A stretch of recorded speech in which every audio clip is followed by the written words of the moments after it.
அனைவருக்குமே வணக்கம். சற்று முன் கிடைத்திருக்கக்கூடிய ஒரு மிக மிக முக்கியமான செய்தி ஒன்று வெளியாகி உள்ளது. சற்று முன் கண்ணீருடன் உதயநிதி ஸ்டாலின் சனாதன வழக்கில் நீதிமன்றம் இறுதி தீர்ப்பு இது மாதிரி செய்திகள் வெளியாகி இருக்கு. ஏற்கனவே பார்த்தீங்கன்னா சனாதன வழக்கில் பார்த்தீங்கன்னா வசமாக சிக்கிய உதயநிதி ஸ்டாலின் அவர்களுக்கு நாடு முழுவதுமே மத கலவரங்களை செய்திருக்கக்கூடிய திமுகவுடைய அரசு மீது பார்த்தீங்கன்னா நிறைய கண்டனங்கள் எழுந்திருந்த நிலையில் இப்போ திடீர்னு பார்த்தீங்கன்னா மீண்டும் இந்த சனாதன வழக்கில் பார்த்தீங்கன்னா சூடுபிடிக்க ஆரம்பிச்சிருக்கு. இதை பற்றி தான் இந்த வீடியோவில் நம்ம முழுமையாக பார்க்க போகிறோம். அதுக்கு முன்னாடி நம்ம சேனலுக்கு இப்போ தான் நீ முதல் முறையாக வந்திருக்கீங்க அப்படின்னா மறக்காமல் நம்மளுடைய சேனலை சப்ஸ்கிரைப் பண்ணி சப்போர்ட் பண்ணுங்கள். வாங்க வீடியோக்குள்ளே போகலாம்.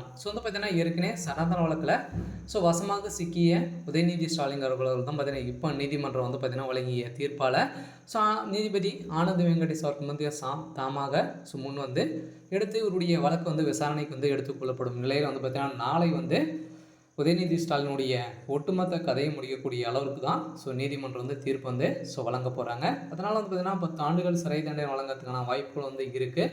இருந்தாலும் ஏற்கனவே மத கலவரங்களை செய்யக்கூடிய உதயநிதி ஸ்டாலின் அவர்கள் பார்த்தீங்கன்னா அதர் ஸ்டேட்லேருந்தே நிறைய விமர்சனங்கள் வந்திருந்தது இல்லையா. அங்கங்கே இவர் மீது வழக்குப்பதிவு செஞ்சுருந்தாங்க. இந்த வழக்குப்பதிவின் அடிப்படையில் இவர் மீது பார்த்தீங்கன்னா எக்கச்சக்கமான வழக்குப்பதிவுகள் இருக்குது. இதன் அடிப்படையில் தான் ஏற்கனவே ஆந்திர மாநிலத்துடைய பவன் கல்யாண் அவர்களும் பார்த்தீங்கன்னா இந்து மதங்களை ஒட்டுமொத்தமாக ஒழிக்க வேண்டும் அப்படின்ற மாதிரி பேசிய உதயநிதி ஸ்டாலின் அவர்களுக்கு எதிர்ப்புகள் தெரிவித்து வந்திருந்த நிலையில் இந்த எதிர்ப்புகள் இப்போ மிகப்பெரிய கலவரங்களை வெடித்திருக்கும் நிலையில் தான் இப்போ கோபாலபுரத்தில் மக்கள் அனைவருமே திரண்டு முதல் உதயநிதி ஸ்டாலின் அவர்களுடைய நோக்கி பார்த்தீங்கன்னா இப்போ போராட்டத்தில் இறங்கியிருக்காங்க. அங்கங்கே உதயநிதி ஸ்டாலின் அவர்களை எதிர்த்து பேசியிருக்கும் நிலையில் ஏற்கனவே பார்த்தீங்கன்னா இப்போ பார்த்தீங்கன்னா விடுதலை சிறுத்தை கட்சியுடைய பொதுச் செயலாளர் ஆதவ் அர்ஜுனா அவர்களுக்கு பார்த்தீங்கன்னா இப்போ திமுகவை எதிர்த்து பேசி வரும் நிலையில் இதன் அடிப்படையில் சனாதனத்தை மதக்கலவரங்களை செய்யக்கூடிய மன்னராட்சி ஒட்டுமொத்தமாக 2026 பார்த்தீங்கன்னா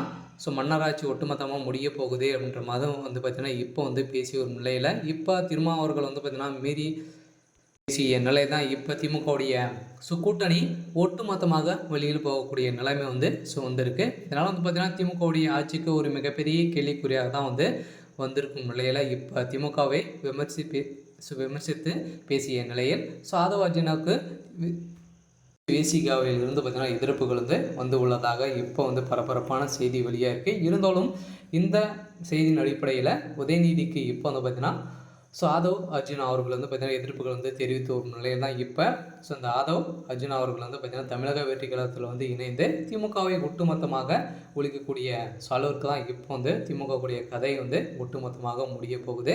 இருந்தாலும் என்ன நடக்குது அப்படின்றத வெயிட் பண்ணி பார்க்கலாம். இது மாதிரி செய்திகளை தெரிஞ்சுக்கணும் அப்படின்னா மறக்காமல் நம்மளுடைய சேனலை சப்ஸ்கிரைப் பண்ணி சப்போர்ட் பண்ணுங்கள். தேங்க்யூ.